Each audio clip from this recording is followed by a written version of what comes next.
There's a question that came in about how Bagram compares to Guantanamo. Can you discuss that a little bit? How it compares and how it differs? Again, it's partly difficult because we didn't get to see it, and we both spent time at Guantanamo, where we've spent a lot more time there than we were allowed to spend at Bagram, so that's a little bit difficult. But certainly we can talk about the rights of prisoners are very different, and the rights of prisoners at Guantanamo Bay, at least they have the right to habeas corpus, which means they have the right to to challenge in a U.S. federal court the basis for their detention. They have a right to have a lawyer help them file a case saying, I want to know the basis for my detention, and many Guantanamo prisoners have had that opportunity and have won orders of release. Many of them still have not been released, but many of them have actually at least had an opportunity to have a lawyer and file a case in court. In Afghanistan, they're not entitled to that. They're not allowed to meet with a lawyer even at their own expense, even if their family hires a lawyer for them. They're not allowed to see a lawyer. They're not allowed to consult with a lawyer, and they have no right of habeas corpus. So they have no right to go to a U.S. federal court to challenge their detention, or to any sort of court. The only right they have is this administrative hearing process provided by the military that we've been discussing. So that's a huge difference right there. Great, thank you. There's another question here about last year the Red Cross reported that there was a second secret jail at Bagram. Does that still exist? Can you guys speak to that? Yeah, and some of the former detainees that we spoke to confirmed that they were for some period of time held in the place that they called the Black Prison, or others called the Tor Jail, which is a prison facility within the prison facility at Bagram.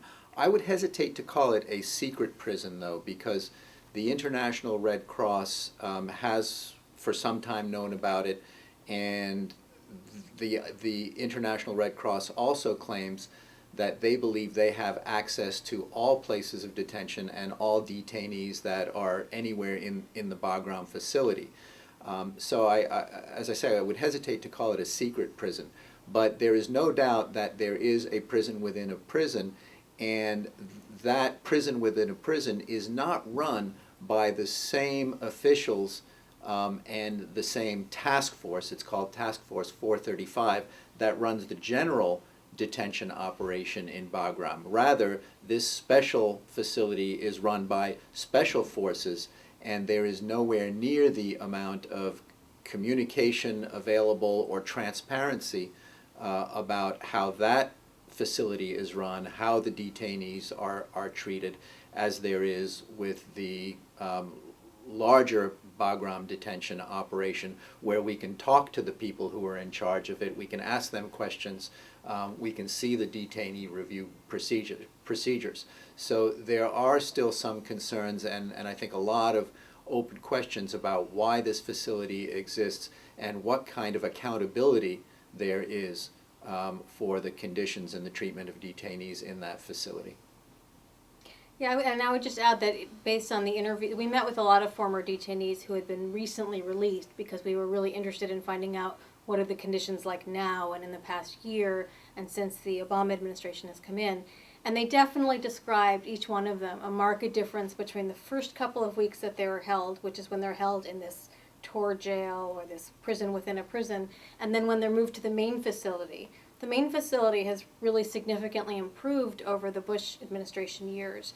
They've built a new facility, there are actually windows, there's, it's climate control, they have decent food. I don't mean to say that it's a pleasant experience, but it's a prison in the sense that, from what, we haven't seen it, but from what it was described to us, it was not, we understand that they were not being mistreated there. Whereas in the first couple of weeks, they seem to be in places that are windowless cells in complete isolation. They don't know what time of day it is. There's a light on 24 hours a day. For many of them, it's hard to sleep. Many of them are interrogated in the middle of the night. So there are certainly concerns about whether this is some sort of an interrogation tactic, some sort of a sleep deprivation tactic, a way of disorienting them in order to get information out of people. We just don't know because, as Gabor said, there's just a complete lack of transparency about what's going on. No one in the U.S. government will talk about the reason for these conditions or really confirm what they are. But in the grand scheme of things, the previous trips that Human Rights First and I personally have made to Afghanistan and have interviewed detainees, we heard case after case of allegations by former detainees of mistreatment.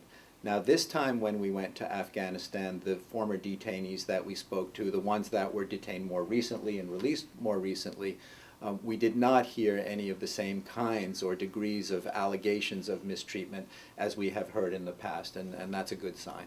Yeah. I was actually, I mean, I was impressed that some of them said they were treated very well. They said the food was good. I mean, to some, in comparison, it's worth noting that I think some of them were happy that they were in U.S. custody as opposed to Afghan custody. Many of them indicated a great fear of being in an Afghan prison.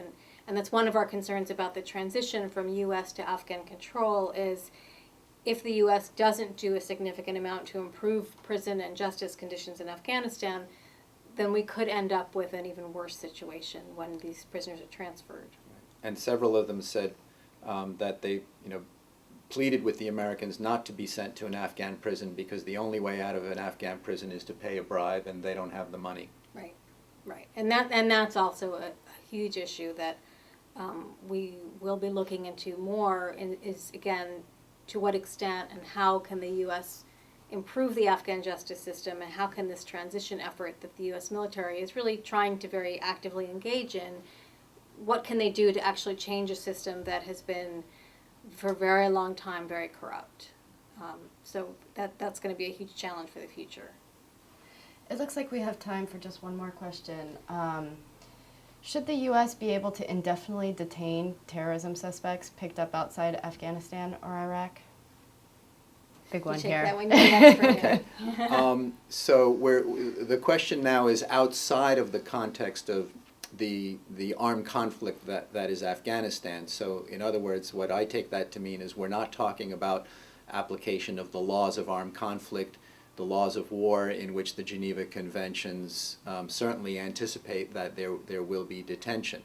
I think the answer to that from an international legal perspective is, first of all, at the minimum, in order to detain people, there has to be a law in place that sets out the grounds. The grounds have to be related to a reasonable security interest, and there have to be procedures set out in the law that provide minimum aspects of what we call due process: the right to know the evidence, the right to see the evidence, the right to challenge the evidence, the right to be heard. If those conditions are met, then international law does not prevent, in fact allows for detention even without criminal charge. However, there's also the question of what the U.S. Constitution allows.